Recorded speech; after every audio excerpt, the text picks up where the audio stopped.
Welcome everyone. I am Dr. Sadhna Paliwal and this is our culture canvas. Today we will discuss about the topic of Indus Valley Civilization.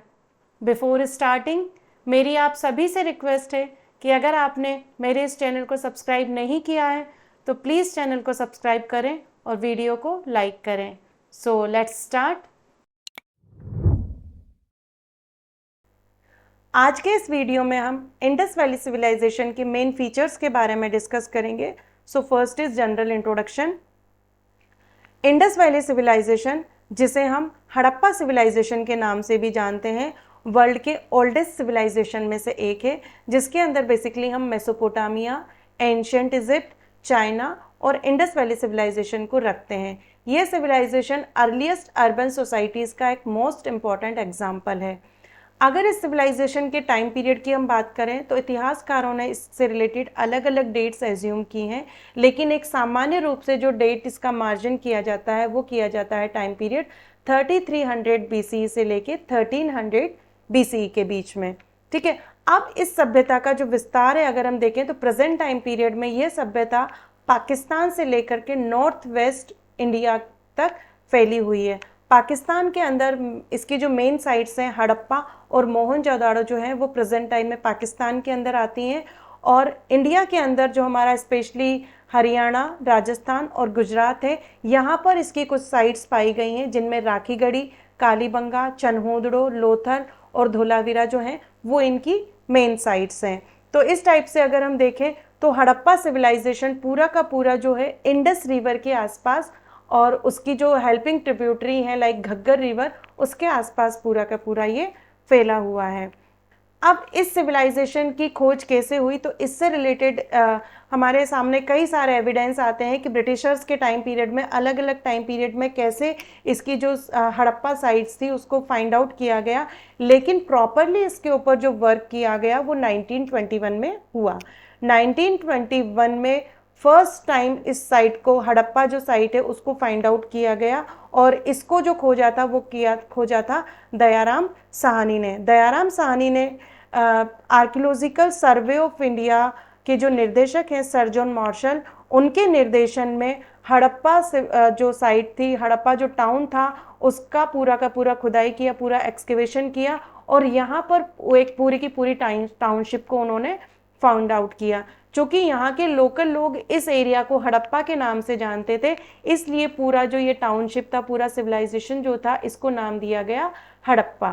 ठीक है. उसके बाद में next 1922 में माधव स्वरूप वत्स ने मोहनजोदाड़ो, जो नेक्स्ट इसका सिविलाइजेशन का जो नेक्स्ट साइट था, उसको खोजा, और इस टाइप से धीरे धीरे फिर जैसे जैसे इस एरिया को आगे एक्सकेवेट किया गया आर्कियोलॉजिकल सर्वे के थ्रू, इसकी आगे इसकी खोज की गई, तो सामने आया कि ये पूरी की पूरी सभ्यता जो है कई चरणों में बटी हुई है. इसकी कई सारी अलग अलग साइट्स जो हैं, कई सारे टाउन्स जो हैं वो फाइंड आउट हुए, जिसमें हम देखते हैं कि स्पेशली राजस्थान, गुजरात और हरियाणा में हमें इसकी मेन साइट्स देखने को मिलती हैं. नाउ इसके जो मेन फीचर्स हैं उसके बारे में हम देखेंगे. So first is advanced urban planning. Sindhu civilization जो है वो अपनी अर्बन प्लानिंग और टाउनशिप के लिए स्पेशली जाना जाता है. तो यहाँ पर जो टाउन्स थे, इनकी जो टाउन प्लानिंग थी वो ग्रिड सिस्टम पर बेस्ड थी. ग्रिड सिस्टम यानी कि जो सिटीज़ थी उनको प्रॉपरली एक प्लान्ड सोसाइटीज़ के रूप में डेवलप किया गया था. जो रोड्स होती थी वो एक दूसरे को 90 डिग्री के एंगल पर इंटरसेक्ट करती थी, और जितने भी घर बने हुए थे, जो भी मकान बने हुए थे, वो इन रोड के किनारे पर बनाए गए थे प्रॉपरली. और स्पेशली इस चीज़ का ध्यान रखा जाता था कि जो हाउसेज होते थे उनके जो मेन डोर और विंडोज़ जो हैं वो मेन रोड पर ना खुल करके साइड में गली वाली रोड जो होती थी, स्ट्रीट रोड जो होती थी, उन पर जा करके वो ओपन होते थे. इसका जो बेस्ट एग्जाम्पल जो हमें ग्रिड पैटर्न का देखने को मिलता है वो मिलता है हड़प्पा और मोहनजोदाड़ो के अंदर. नेक्स्ट इसकी जो टाउन प्लानिंग थी उसका मेन फीचर था वो था सिटाडेल एंड लोअर टाउन. तो स्पेशली सिटीज़ जो थी उनको 2 पार्ट्स में डिवाइड किया गया था. फर्स्ट इज सिटाडेल, जो कि एक बेसिकली एक प्लेटफॉर्म पर थोड़ा सा ऊंचाई पर बनाया जाता था, और इसके अंदर इम्पॉर्टेंट बिल्डिंग्स, जो पब्लिक बिल्डिंग्स होती थी, सिर्फ उन्हीं को बनाया जाता था. Specially like a great bath, ग्रैंडरीज, administration buildings, meeting places, और मार्केट प्लेस। तो इस टाइप से जो कॉमन बिल्डिंग्स होती थी उनको यहाँ पर सिटाडेल या जो अपर टाउन एरिया है वहाँ पर बनाया जाता था। नेक्स्ट था लोअर टाउन। तो लोअर टाउन जो था ये कॉमन सिटीजन्स के रहने के लिए था। इट मीन्स ये एक रेजिडेंशियल एरिया था जहाँ पर आम पब्लिक के लिए घर बनाए गए थे। नेक्स्ट है इनका कंस्ट्रक्शन। तो बेसिकली अगर हम देखें तो इन्होंने जो ब्रिक्ड होती थी उसके लिए उन्होंने स्टैंडर्ड कंस्ट्रक्शन जो साइज़ था उसको उन्होंने मेज़र कर रखा था। तो बेसिकली ये लोग बैक्ड ब्रिक्स का यूज़ करते थे कंस्ट्रक्शन के लिए। हाउस और जो भी इनके रोड्स और ड्रेन पाइप्स जो बने होते थे, सीवेज जो बने होते थे, उनके कंस्ट्रक्शन के लिए बैक्ड ब्रिक्स का यूज़ करते थे। और जो ब्रिक्स का जो साइज़ होता था वो एक यूनिफॉर्म साइज़ होता था। फॉर एग्जांपल 1:2:4 रेशियो में ये एक फिक्स मार्जिन उन्होंने कर रखा था। तो प्रॉपर अगर हम कहें तो स्टैंडर्ड उन्होंने एक मेंटेन कर रखा था अपने उसका। और दूसरी इंपॉर्टेंट चीज़ जो थी, ब्रिक्स को बाइंड करने के लिए बेसिकली ये मड, मॉर्टर और जिप्सम का यूज़ करते थे। जैसे आज के टाइम में हम लोग सीमेंट का यूज़ करते हैं, रेत सीमेंट का, तो उस टाइम पे ये लोग मॉर्टर और जिप्सम का यूज़ करते थे। तो ये प्रूव करता है कि उनका जो टेक्नोलॉजी था, उनकी जो थिंकिंग प्रोसेस था वो कितना हाई, कितना रिच था, कितना प्लानिंग के साथ में वो अपनी पूरी की पूरी जो टाउनशिप थी उसको डेवलप करते थे। Next is sophisticated drainage and sanitization. Indus valley civilization का नेक्स्ट जो इम्पोर्टेंट फीचर था वो इनका ड्रेनेज सिस्टम था। ये लोग क्लीनिंग का और सैनिटाइजेशन का बहुत ज़्यादा ध्यान रखते थे। तो इस वजह से इन्होंने अपना एक प्रॉपर जो प्लानिंग के साथ में जो ड्रेनेज सिस्टम था उसको डेवलप कर रखा था। तो फर्स्ट इज डोमेस्टिकेटिक ड्रेनेज, यानी कि अगर हम देखें तो जितने भी इनकी जो टाउनशिप में जो भी हर एक इंडिविजुअल घर के अंदर इनका खुद का अपना एक बाथरूम होता था। घर के कॉर्नर में एक पर्टिकुलर प्लेस होता था जहाँ पर कि इनके बाथरूम बने होते थे और वहाँ पर उसमें टाइल्स भी हमें देखने को मिलती हैं एविडेंस के रूप में। और जो बाथरूम होते थे उनका जो फ्लोर होता था वो थोड़ा सा स्लोपिंग फ्लोर बनाया जाता था, जिससे कि जो वेस्ट वाटर है वो ड्रेन होकर के बाहर की साइड निकल सके। और वो जो ड्रेन पाइप होता था वो स्ट्रीट सीवर के साथ में कनेक्टेड होता था। तो इस टाइप से पूरा का पूरा जो वेस्ट वाटर था वो ईजिली ड्रेन होकर के बाहर की साइड में निकल जाता था और मेन सीवर्स के साथ में वो कनेक्ट हो जाता था, कवर्ड सीवर। नेक्स्ट इंपॉर्टेंट जो फीचर था कि इन्होंने जितने भी इनके स्ट्रीट ड्रेन सीवर्स होते थे उनको ये बेसिकली ब्रिक्स से बनाते थे या फिर स्टोन से बनाते थे और उनको कवर्ड करके रखते थे। जैसा कि मैंने बताया पहले कि ये लोग क्लीनिंग का, सैनिटाइजेशन का बहुत ज़्यादा ध्यान रखते थे। तो इस वजह से ये अपने जो पाइप्स होते थे, जो ड्रेनेज सीवर्स होते थे, उनको वो हमेशा कवर्ड करके रखते थे। और ब्रिक्स और स्टोन से इसलिए बनाते थे ताकि किसी भी टाइप का कोई लीकेज ना हो और प्रॉपरली एक उनका जो मेंटेनेंस है वो एक दूसरे से वो इजीली कनेक्टेड हो सके। ठीक है। और जगह जगह पर उन्होंने उनके मेन होल्स भी बना रखे थे क्लीनिंग के लिए, ताकि टाइम टू टाइम रेगुलरली उनकी क्लीनिंग हो सके, उनका मेंटेनेंस हो सके। और कवर्ड होते थे तो टाइम टू टाइम उनको ओपन करके बीच बीच में से भी उन जो सीवर्स होते थे उनको क्लीन किया जाता था। Next is water management. ठीक है। इंडस वैली सिविलाइजेशन के जो टेक्निक्स थी, वाटर हार्वेस्टिंग की टेक्निक्स भी इनकी काफ़ी डेवलप थी। स्पेशली इन्होंने कई सारी वाटर रिजर्वरीज को डेवलप कर रखा था। बहुत सारे हमें कुएं, जो वेल्स हैं वो देखने को मिलते हैं। उसके अलावा वाटर चैनल्स देखने को मिलते हैं जहाँ पर कि वो स्पेशली रेन वाटर को स्टोर करके रखते थे। अगर हम इसका एग्जांपल देखें तो धोलावीरा में ऐसे हमें 16 वाटर रिजर्वरीज मिलते हैं जहाँ पर कि वो वाटर को स्टोर करके रखते थे, जिसका कि यूज़ वो अदर सीजन में अपना कर सकें। Now economic and trade powers. ठीक है। तो इंडस वैली सिविलाइजेशन का जो मेन ऑक्यूपेशन था यहाँ के लोगों का, अगर हम देखें तो वो उनका एक तो था एग्रीकल्चर और दूसरा था ट्रेड। ठीक है। तो बेसिकली ये इनके दो मेन ऑक्यूपेशन थे। तो ट्रेडिंग उनका इंडिया के जो अदर स्टेट्स से लाइक राजस्थान, कर्नाटका, अफगानिस्तान, इनके साथ में तो होता ही था, लेकिन सी रूट के थ्रू जो उनका ट्रेड होता था वो अदर कंट्रीज़ के साथ में भी होता था। स्पेशली जो पर्शियन गल्फ कंट्रीज़ थी और जो उसके अलावा जो मेसोपोटामिया के साथ में, गल्फ कंट्रीज़ और मेसोपोटामिया के साथ में उनका मैरीटाइम ट्रेड जो होता था। तो लोथल में हमें बहुत बड़ा एक डॉकयार्ड मिलता है जो ये प्रूव करता है कि उनका जो ट्रेड होता था वो किस टाइप से गल्फ कंट्रीज़ के साथ में होता था, क्योंकि ये जो डॉकयार्ड है वो डायरेक्टली कनेक्ट होता है पर्शियन गल्फ के साथ में। ठीक है। तो इस टाइप से ये प्रूव करता है कि इंडस वैली सिविलाइजेशन के लोगों का जो ट्रेड था वो मेसोपोटामिया और फारस की खाड़ी के जो देश थे उनके साथ में इनका ट्रेड होता था। इसी के साथ में इनकी कुछ सील्स और एज ए एविडेंस के रूप में इनकी सील्स भी वहाँ में हमें देखने को मिलती हैं।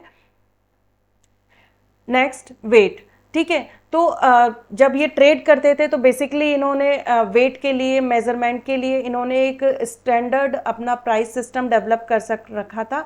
तो जो स्मॉल आइटम्स होते थे उनके लिए बाइनरी सिस्टम्स का यूज़ करते थे, और जो लार्ज आइटम्स होते थे उनके लिए बेसिकली डेसिमल सिस्टम का यूज़ करते थे, ठीक है। तो इन्होंने एक स्टैंडर्ड मेंटेन कर रखा था अपने वेट के लिए और मेजरमेंट के लिए। सील्स, ठीक है। कई सारी हमें इंडस वैली सिविलाइजेशन की सील्स मिली हैं, स्टोन सील्स मिली हैं, जो ये प्रूव करती हैं कि उनका जो कैसे वो जो ट्रेडर्स थे वो उन सील का यूज़ एज अ स्टैम्प के रूप में, अपने ब्रांड के सिग्नेचर के रूप में वो करते थे। तो जो भी ट्रेडर्स होते थे, जो उनके स्टैम्प बैग्स होते थे, जो भी उनके गुड्स होते थे, उनके आइटम्स होते थे, उनके ऊपर वो इन सील्स को लगाते थे, जो कि उनके ब्रांड की वैल्यू बताता था, उनका एज अ सिग्नेचर मार्क होता था। Next is art and craft, ठीक है। तो सिंधु सिविलाइजेशन के जो लोग थे वो आर्ट एंड क्राफ्ट में भी काफ़ी डेवलप थे, उनका जो स्किल था वो काफ़ी रिच था उस आर्ट एंड क्राफ्ट में। तो बेसिकली वो लोग टेराकोटा, ब्रॉन्ज और स्टोन का यूज़ करते थे अपने आर्ट एंड क्राफ्ट के लिए। इसमें जो हमें कुछ बेस्ट एग्जाम्पल देखने को मिलते हैं, फॉर एग्जाम्पल डांसिंग गर्ल, ठीक है। ये एक फेमस स्टेचू है, ब्रॉन्ज स्टेचू है, जो कि एक डांसिंग गर्ल का है, जो उनकी एक सोशल लाइफ को भी रिप्रेजेंट करता है कि स्पेशल ओकेज़न पर वो लोग कैसे डांस और म्यूज़िक का यूज़ करते थे एज अ सेलिब्रेशन के रूप में। और ये जो स्कल्पचर जो बना हुआ है, जो ये मूर्ति मिली है ब्रॉन्ज स्टेचू, वो बेसिकली लॉस्ट वैक्स कास्टिंग से बना हुआ है। और चूँकि ब्रॉन्ज जो है वो टिन और कॉपर को मिला करके बनाया जाता है, तो ये प्रूव करता है कि उस टाइम पर उन लोगों को मेटल की भी प्रॉपर नॉलेज थी, क्योंकि उन्होंने लॉस्ट वैक्स कास्टिंग टेक्निक का यूज़ किया, दो मेटल्स को मिला करके उन्होंने ब्रॉन्ज को बनाया। तो इट मीन्स ये प्रूव करता है कि उनकी मेटलिक नॉलेज कितनी रिच थी, कितनी हाई थी। बिड मेकिंग, स्पेशली अगर हम देखें तो वो लोग ज्वेलरी मेकिंग करते थे। ज्वेलरी मेकिंग के लिए स्पेशली जो प्रीशियस स्टोन्स होते थे, जिसमें कार्नेलियन, लैपिस लॉजिल और सेलखड़ी, इन स्टोन्स का वो यूज़ करते थे अपनी ज्वेलरीज बनाने के लिए। उसके अलावा गोल्ड का भी वो यूज़ करते थे ज्वेलरी बनाने के लिए, सिल्वर का भी यूज़ करते थे। और अगर हम देखें तो सिर्फ महिलाएं ही नहीं, इवन पुरुष भी, यानी कि मैन और वुमेन दोनों ज्वेलरी वेयर करते थे। तो कई ऐसे एविडेंस हमें मिले हैं जो उनकी बिड मेकिंग के हमें एविडेंस प्रोवाइड करते हैं। नेक्स्ट इज पोट्री, ठीक है। तो आर्ट एंड क्राफ्ट की जब हम बात करते हैं तो पोट्री मेकिंग उसका मेन इंपॉर्टेंट पार्ट होता है। तो जो हड़प्पा साइट्स है वहाँ से हमें कई सारे ऐसे एविडेंस मिले हैं जो इनके पोट्री के हमें एविडेंस प्रोवाइड करते हैं। तो इसमें हमें टू टाइप्स की पोट्री देखने को मिलती है, जो कुछ तो प्लेन है और कुछ पेंटेड पोट्री है, ठीक है। तो पेंटेड जो होती है वो बेसिकली डेकोरेट किया जाता था, उनको लाइक ज्योमेट्रिकल पैटर्न से डेकोरेट किया जाता था, या कुछ एनिमल्स के पिक्चर्स उसके ऊपर ड्रॉ कर दिए जाते थे। तो इस टाइप से अलग अलग डिज़ाइंस बना करके वो अपनी पोट्री को वो डेकोरेट करते थे, ठीक है। तो ये इनका आर्ट एंड क्राफ्ट था, जो कि उनके सोशल और उनकी इकोनॉमी लाइफ और उनके कल्चर को रिप्रेजेंट करता था। Next is metallurgy. Indus civilization के सोसाइटी को हम ब्रॉन्जिन सोसाइटी भी बोलते हैं, क्योंकि यहाँ पर हमें कई सारे ऐसे एविडेंस मिले हैं, जो टूल्स मिले हैं जिसमें बेसिकली ब्रॉन्ज का यूज़ किया जाता था, ठीक है। तो ये प्रूव करता है कि जो इनको नॉलेज थी वो बेसिकली कॉपर की, ब्रॉन्ज की, टिन की और लीड की, इन मेटल्स की इनको ज़्यादा स्पेशली नॉलेज थी। आयरन के बारे में इंडस वैली सिविलाइजेशन के लोगों को नॉलेज नहीं थी, यानी कि हमें कोई भी ऐसा टूल नहीं मिलता है इस टाइम पीरियड में जो कि आयरन से बना हो। और इन मेटल्स का यूज़ बेसिकली अपने टूल्स बनाने के लिए, वेपन्स बनाने के लिए और स्टेचू बनाने के लिए करते थे। Next is social religious life. Indus valley civilization में जो सील्स हमें मिली हैं, जो टेराकोटा की जो स्कल्पचर और मूर्तियाँ जो मिली हैं, वो इनकी सोशल और रिलीजियस लाइफ्स के बारे में हमें बताती हैं।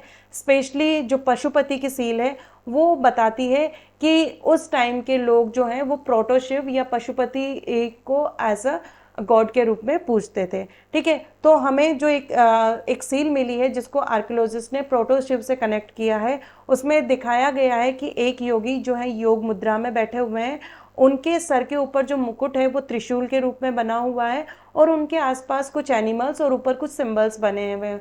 तो जो एनिमल्स बने हुए हैं उसमें अगर हम बेसिकली देखें तो टाइगर बना हुआ है, बुल है, बफेलो है, गेंडा है, तो इस टाइप से कई सारे एनिमल्स बने हुए हैं। तो इस वजह से आर्कियोलॉजिस्ट ने इस सील को जो है पशुपति सील के साथ में कनेक्ट किया है। Next is mother goddess. Terracotta की कई सारी मूर्तियां मिली हैं जो ये प्रूव करती हैं कि उस टाइम पर जो लोग थे वो फर्टिलिटी गॉडेस या मातृ देवी के रूप में मातृ देवी की पूजा करते थे एज अ मदर गॉडेस के रूप में, ठीक है। उसके अलावा बुल, यूनिकॉर्न और टाइगर, इनके जो सिंबल्स हमें सील्स पर देखने को मिलते हैं, इनके जो इमेजेस हमें सील्स पर देखने को मिलती हैं, वो ये आइडेंटिफाई करती है कि उस टाइम पर लोग जो है एनिमल की भी वर्शिप करते थे, एनिमल की भी पूजा करते थे। तो ओवरऑल इन सभी एविडेंस को देखने से ये फाइंड आउट होता है कि उस टाइम पर इंडस वैली सिविलाइजेशन के जो लोग थे वो नेचर वर्शिप करते थे, क्योंकि हमें कोई भी टेम्पल का एविडेंस इस टाइम पर नहीं मिलता है। इस टाइम पर किसी भी टाइप के कोई टेम्पल्स नहीं मिले हैं। तो डायरेक्टली अगर हम कहें तो सिंपली इंडस वैली सिविलाइजेशन में नेचर वर्शिप होती थी, ठीक है। Next is script. इनकी जो राइटिंग स्क्रिप्ट है उसको पिक्टोग्राफिक बोला जाता है। जनरली ये लोग सिंबल और पिक्चर्स का यूज़ करते थे अपनी सील्स के ऊपर। फॉर एग्जांपल आप इस इमेज में देख सकते हैं कि एक एनिमल बना हुआ है, ऊपर कुछ सिंबल्स बने हुए हैं, ठीक है। नीचे जो पशुपति की सील है उसमें भी कुछ एनिमल्स और सिंबल्स बने हुए हैं। तो राइटिंग के रूप में बेसिकली ये वर्ड्स नहीं लिखते थे, पिक्टोग्राफिक सिंबल का यूज़ करते थे। और इनका जो राइटिंग पैटर्न था वो बुस्ट्रोफ्रीडन कहलाता था। यानी कि जो लिखने की जो इनकी स्टाइल थी वो कौन सी स्टाइल थी? बुस्ट्रोफ्रीडन थी, जो कि राइट टू लेफ्ट और लेफ्ट टू राइट चलती थी, ठीक है। तो ये इनका मेन स्क्रिप्ट का पैटर्न था, पिक्टोग्राफिक था और बुस्ट्रोफ्रीडन था। लेकिन अनफॉर्चुनेटली अभी तक भी हमारे यहाँ पर इंडस वैली जो सिविलाइजेशन की जो स्क्रिप्ट है उसको पढ़ा नहीं गया है। आर्कियोलॉजिस्ट अभी भी इसके ऊपर वर्क कर रहे हैं कि हम इसको पढ़ सकें, okay. So next is agriculture and textile. जैसा कि मैंने पहले बताया कि इंडस वैली सिविलाइजेशन के लोगों का जो मेन ऑक्यूपेशन था वो था एक तो ट्रेड और दूसरा था उनका एग्रीकल्चर, ठीक है। पशुपालन भी वो लोग करते थे। तो एग्रीकल्चर और टेक्सटाइल में बेसिकली अगर हम देखें तो मेनली जो क्रॉप्स थी जिनका वो प्रोडक्शन करते थे वो था वीट, बार्ले, पीस, इसमें, ठीक है। तो मेन क्रॉप्स थी उनकी वीट और बार्ले, ठीक है। और उसके अलावा कॉटन। कॉटन का फर्स्ट एग्जाम्पल जो हमें मिलता है वो इंडस वैली सिविलाइजेशन से ही मिलता है। कॉटन कल्टीवेशन का फर्स्ट एग्जाम्पल है और कॉटन का यूज़ ये लोग टेक्सटाइल में करते थे। क्लॉथ्स वगैरह जो इनके बनाए जाते थे वो कॉटन से करते थे और इन क्रॉप्स का ये ट्रेड भी करते थे, ठीक है। उसी के साथ में इस इमेज के थ्रू ये भी प्रूव होता है कि हमें कई सारे ऐसे टॉय कार्ट मिले हैं जो ये बताते हैं कि वो लोग ट्रांसपोर्टेशन के लिए बुल कार्ट का यूज़ करते थे, ठीक है। ये एक टॉय कार्ट का एग्जांपल है जो ये प्रूव करता है कि वो लोग बुल कार्ट का यूज़ करते थे ट्रांसपोर्टेशन के लिए, अपने फार्मिंग के लिए, ट्रांसपोर्टेशन के लिए। Thank you everyone for watching my video till and. I hope कि इंडस वैली सिविलाइजेशन के जो मेन फीचर्स हैं वो आप सभी को क्लियरली समझ में आ गए होंगे। सो अगेन मेरी आप सभी से रिक्वेस्ट है कि मेरे इस चैनल को लाइक, शेयर एंड सब्सक्राइब जरूर करें। Thank you.